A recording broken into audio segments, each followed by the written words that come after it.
Hello friend, চলে এসেছি আবার একটা নতুন ভ্লগ নিয়ে। তো আজকে সকালে ব্রেকফাস্টে মা চাউমিন বানিয়ে দিয়েছিল। আর আজকে কিন্তু আমার তেমন কোনো ভিডিও করাই হয়নি। তো সকালে ব্রেকফাস্ট করে একটু বাইরে দিদুকে নিয়ে হাঁটাহাঁটি করছিলাম এদিকে। তারপর মা বেরিয়ে গিয়েছিল, তো দিদাকে আমি একটু খাইয়ে দিচ্ছিলাম এদিকে। তো একা একা যদি হাত দিয়ে খেতে দেওয়া হয় না, আমাদের এখানে আসার পর থেকে আমরা দুজন বা মাই খাইয়ে দেয়, কারণ দিদা না হলে খেতে চায় না।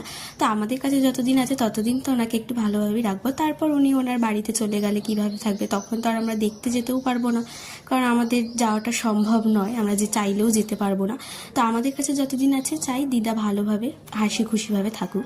তো মা চলে আসার পর আমরা সবাই মিলে এখানে লাঞ্চ করতে বসে পড়েছিলাম। আর দিদাকে তো তখন আমি খাইয়ে দিলাম, তাই এখন আর দিদা আমাদের সাথে খেতে বসেনি, পরে আবার মা খাইয়ে দেবে দিদাকে। তারপর তো বিকালে রেডি হয়ে গিয়েছিলাম পড়াতে যাব বলে। আজকে পড়ি এসে দেখলাম যে মা বাড়িতে তালের বড়া বানিয়েছে, তো দিদারা আছে, তো এই সময় তো তালের বড়া বানাতে হয়। তো বেশ কতগুলো তালের বড়া নিয়ে আমি আর বোন খেয়ে নিলাম। তারপর রাত্রিবেলা দিদুনের ঘরে তো ভালো লাগছে না, আর উনি অসুস্থ বলে ওনাকে নিয়ে কোথাও যেতেও পারছে না। তো আমাদের রাস্তাতে একটু হাঁটাহাঁটি করছিল। আর আজকে রাতে মা ডিনারে বানিয়েছিল খিচুড়ি আর পাঁপড় ভাজা। তো আজকের ব্লগটা তোমাদের কেমন লাগলো জানিও। টাটা।